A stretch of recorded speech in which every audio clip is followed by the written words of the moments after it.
बात कि भारत की न्याय पद्धति का नाश हो जाएगा तो भारतीय समाज टूट जाएगा, ऐसे ही मैकॉले एक बात और कहता था। मैकॉले की लिखी हुई एक चिट्ठी है मेरे पास, उसकी फोटोकॉपी। लंदन में एक लाइब्रेरी है, उसका नाम है इंडिया ऑफिस लाइब्रेरी, वहां से मैंने निकलवाई है। इंडिया ऑफिस लाइब्रेरी में से ऐसे कुछ 50,000 से ज्यादा डॉक्यूमेंट्स मैं निकाल के लाया और वहां के कई लोगों की मदद से हमने वो निकलवाए हैं। तो उनमें एक चिट्ठी है मैकॉले की, वो उसके अपने पिताजी को उसने लिखी है।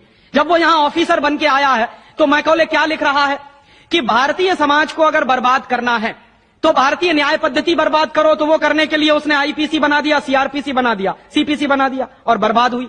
दूसरी बात वो कहता था कि भारतीय समाज को बर्बाद करना है तो भारतीय शिक्षण पद्धति का नाश करो। तो मैकॉले कहा करता था कि जो भारतीय शिक्षण पद्धति है, वो खुद मानता था इस बात को, यह दुनिया की सबसे ज्यादा विकसित और सबसे अच्छी पद्धति।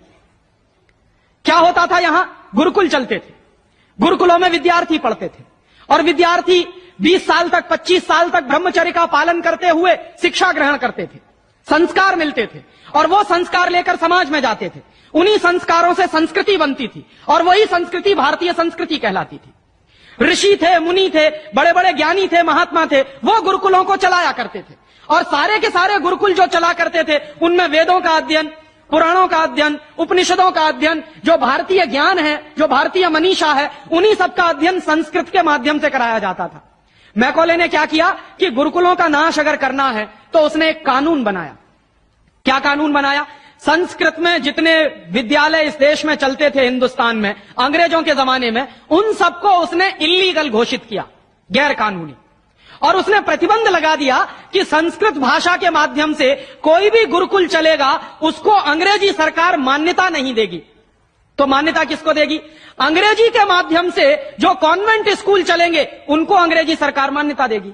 और उसके लिए बाकायदा उसने कानून बनाया। उस कानून का नाम है इंडियन एजुकेशन एक्ट। और यह इंडियन एजुकेशन एक्ट लागू हुआ 1858 में, आज से लगभग 140 साल पहले। तो 140 साल पहले जो कानून लागू हुआ था अंग्रेजों के जमाने में, वही कानून आज भी चल रहा है। उस कानून के आधार पर मैकॉले ने क्या किया? संस्कृत के माध्यम से चलने वाले गुरुकुलों को बर्बाद कर दिया, कानून बना के उनको बंद करा दिया। जो उनमें अध्यापक होते थे, गुरु होते थे, उनको मार पीट कर अंग्रेजी सरकार जेल में बंद करती थी। जो विद्यार्थी अध्ययन के लिए जाते थे उनको रोक दिया जाता था, उनका अध्ययन ना होने पाए उसके लिए समस्याएं खड़ी की जाती थी। और दूसरी तरफ कॉन्वेंट स्कूल चालू कर दिए और उसमें अंग्रेजी के माध्यम से शिक्षण देना शुरू किया। एक दिन उसने अपने बाप को चिट्ठी लिखी और इस चिट्ठी में उसने ये लिखा कि मैंने हिंदुस्तान में एक ऐसी शिक्षण पद्धति पैदा कर दी है जिसमें अगर हिंदुस्तानी विद्यार्थी पढ़ेंगे तो पढ़कर निकलने के बाद वो शरीर से हिंदुस्तानी होंगे, दिमाग से सब अंग्रेज हो जाएंगे। वो देख रहे हैं, अभी देख रहे हैं। तो शरीर से हिंदुस्तानी और दिमाग से अंग्रेज। तो मैकॉले दूसरी बात लिख रहा है उस चिट्ठी में कि जब वो शरीर से हिंदुस्तानी और दिमाग से अंग्रेज हो जाएंगे तो अंग्रेजों के हिसाब से सारे काम करेंगे। और वो विद्यार्थी जब कॉन्वेंट स्कूल में से निकलेंगे तो सबसे ज्यादा गालियां भारतीय संस्कृति को देंगे, सबसे ज्यादा गालियां अपने मां बाप को देंगे। कैसे? मॉम और डैड कह के। डैड माने होता है मरा हुआ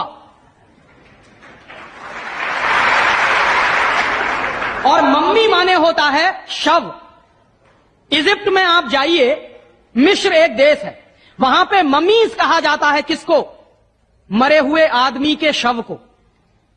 तो हमारी मां हो गई मम्मी और पिताजी हो गए डैड।